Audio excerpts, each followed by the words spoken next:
الله العظيم وقال رسول الله صلى الله عليه وسلم من أحيا سنتي فقد أحبني ومن أحبني كان معي في الجنة وقال تعالى في شان حبيبه إن الله وملائكته يصلون على النبي يا أيها الذين آمنوا صلوا عليه وسلموا تسليما اللهم صل على محمد وعلى آل محمد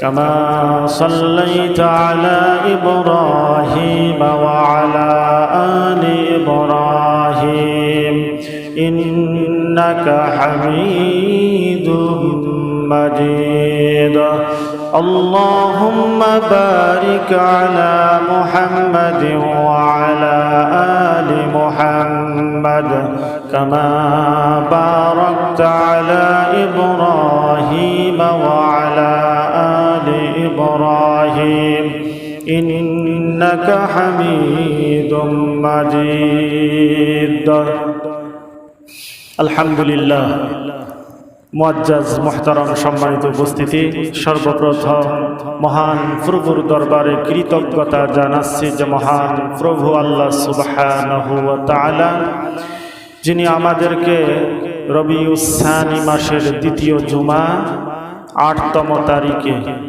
পবিত্র ঘর মসজিদে কোরআন এবং সুন্নাহ থেকে কিছু কথা শোনার জন্য, সেই সাথে সালাতুল জুমা আদায় করার লক্ষ্যে পবিত্র ঘর মসজিদে বসার জন্য তৌফিক দিয়েছেন। এজন্য আমরা সকলে কৃতজ্ঞতা জানাচ্ছি। সকলে বলি আলহামদুলিল্লাহ। লাখ কোটি দরুদ ও সালাম বর্ষিত হোক বিশ্বনবী সরকারে দো আলম, মানবকুল গৌরব, নবিকুল শিরোমণি আশরাফুল আম্বিয়া, যার আনিত বিধান পালন করার মধ্যে মানব জাতির কল্যাণ নিহিত। আর সেই বিশ্বনবীর বিধানকে লঙ্ঘন করার কারণে যারা লঙ্ঘন করে তাদের অবস্থা জাহান্নাম। সেই বিশ্বনবী সাল্লাল্লাহু আলাইহি সাল্লাম আমাদের জন্য রহমত, আমাদের জন্য অনুগ্রহ এবং করুণার পাত্র। সেই বিশ্বনবীর প্রতি সকলে সংক্ষিপ্তভাবে দরুদ ও সালাম পাঠিয়ে দেই, বলি সাল্লাল্লাহু আলাইহি ওয়াসাল্লাম। সম্মানিত উপস্থিতি, আমরা গত জুমায় আলোচনা করেছিলাম যে বিশ্বনবী সাল্লাল্লাহু আলাইহি সাল্লামের চরিত্র কেমন ছিল। আমরা জেনেছি যে বিশ্বনবীর চরিত্র সবচাইতে উত্তম চরিত্র, যার চরিত্রের মতো চরিত্র হওয়ার মতো কেউ নেই। সেই বিশ্বনবী, বিশ্বনেতা, বিশ্ব মহামানব রসুল আকরাম সাল্লাল্লাহু আলাইহি ওয়াসাল্লামের অনুসরণ, অনুকরণ, আনুগত্য করতে হবে। সেই বিষয়ে আমরা আজকে সংক্ষিপ্তভাবে কিছু কথা বলবো ইনশাআল্লাহ। ওমা তাওফিক ইল্লা বিল্লাহ, আলাইহি তাওয়াক্কালতু ওয়া ইলাইহি উনীব। সম্মানিত উপস্থিতি, আমরা যে বিষয়টি আজকে আলোচনা করতে যাচ্ছি তা হলো রাসূল আকরাম সাল্লাল্লাহু আলাইহি ওয়াসাল্লামের ইত্তেবা, ইতাআত। ইত্তেবা অথবা ইতাআত। কালিমাই তয়্যিবা আমরা সকলেই জানি। এই কালিমাই তয়্যিবার দ্বিতীয় যে অংশটুকু রয়েছে মুহাম্মাদুর রাসূলুল্লাহ সাল্লাল্লাহু আলাইহি ওয়াসাল্লাম, এই অংশটুকুর অবিচ্ছেদ্য অংশই হলো রাসূল আকরাম সাল্লাল্লাহু আলাইহি ওয়াসাল্লামের ইত্তেবা এবং ইতাআতে বিশ্বাস করা। রাসূল আকরাম সাল্লাল্লাহু আলাইহি সাল্লামের ইত্তেবা এবং ইতাআতে বিশ্বাস করা। এখন কথা হলো ইত্তেবা এবং ইতাআত কাকে বলা হয়? ইত্তেবা বলা হয়ে থাকে যে রাসূল সাল্লাল্লাহু আলাইহি সাল্লামের আদেশ নিষেধগুলো মেনে নেওয়া। রাসূল আকরাম সাল্লাল্লাহু আলাইহি সাল্লামের আদেশ এবং নিষেধগুলো মেনে নেওয়ার নামেই কি বলা হয়? ইত্তেবা বলা হয়, ইতাআত বলা হয়। আর রাসূল আকরাম সাল্লাল্লাহু আলাইহি ওয়াসাল্লামের যে কর্ম, যে সুন্নাহ, এগুলো মানাকেই ইত্তেবা বলা হয়। ইতাআত হলো রাসূল আকরাম সাল্লাল্লাহু আলাইহি ওয়াসাল্লামের আনুগত্য করা। ইতাআত রাসূল আকরাম সাল্লাল্লাহু আলাইহি ওয়াসাল্লামের আনুগত্য করা, আর ইত্তেবা হলো রাসূল আকরাম সাল্লাল্লাহু আলাইহি ওয়াসাল্লামের অনুকরণ, অনুসরণ করা। আজকে আমরা সেই রাসূল আকরাম সাল্লাল্লাহু আলাইহি ওয়াসাল্লামের আনুগত্য, অনুসরণ এবং অনুকরণ সংক্রান্ত বিষয় নিয়ে আমরা আলোচনা করতে যাচ্ছি।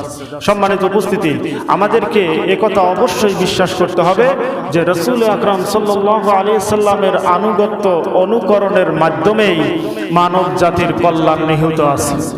আর রাসূল আকরাম সাল্লাল্লাহু আলাইহি ওয়াসাল্লামের আনুগত্য এবং অনুকরণের বাহিরে মানব জাতির কল্যাণ নাই, বরং অকল্যাণ নিহিত রয়েছে।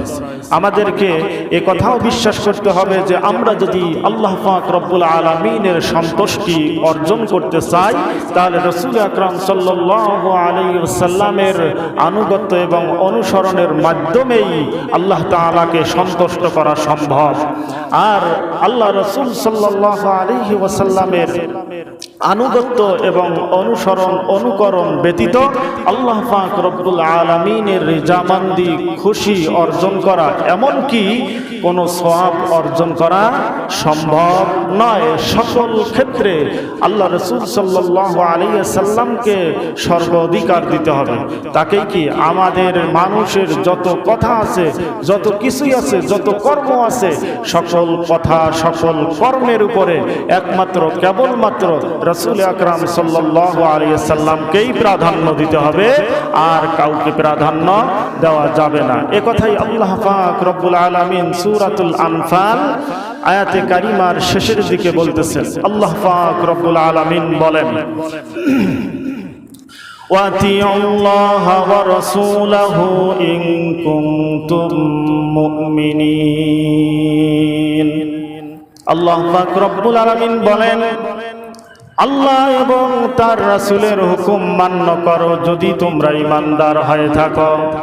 আল্লাহ পাক রব্বুল আলামিন এই আয়াতের মধ্যে বলেন যে তোমরা যদি ঈমানদার হয়ে থাকো তাহলে আল্লাহ এবং আল্লাহর রাসূলের আনুগত্য করো। কি করো? আমরা তো ঈমানদার, ঈমানদার না? তাহলে আমরা যদি ঈমানদার হয়ে থাকি তাহলে অবশ্যই আমাদেরকে রাসূল আকরাম সাল্লাল্লাহু আলাইহি সাল্লামের আনুগত্য, অনুসরণ, অনুকরণ করতে হবে। আর এই কথাগুলোই বারংবার কোরআনুল কারীম এবং রাসূল আকরাম সাল্লাল্লাহু আলাইহি সাল্লামের কিছু হাদিসে কারিমার মধ্যে ফুটে উঠেছে। সম্মানিত উপস্থিতি, এই জাগতিক এবং পরকালীন কল্যাণ এবং সফলতা অর্জন করতে চাইলে আপনাকে আমাকে অবশ্যই রাসূল আকরাম সাল্লাল্লাহু আলাইহি সাল্লামের অনুগত্য, অনুসরণ, অনুকরণ করতে হবে। তার কারণ রাসূল আকরাম সাল্লাল্লাহু আলাইহি সাল্লামের আনুগত্য, অনুসরণ, অনুকরণ ব্যতীত কোনো সময় কখনো দুনিয়ার সফলতা, এমনকি পরকালীন জিন্দেগীর সফলতা অর্জন করা সম্ভব নয়।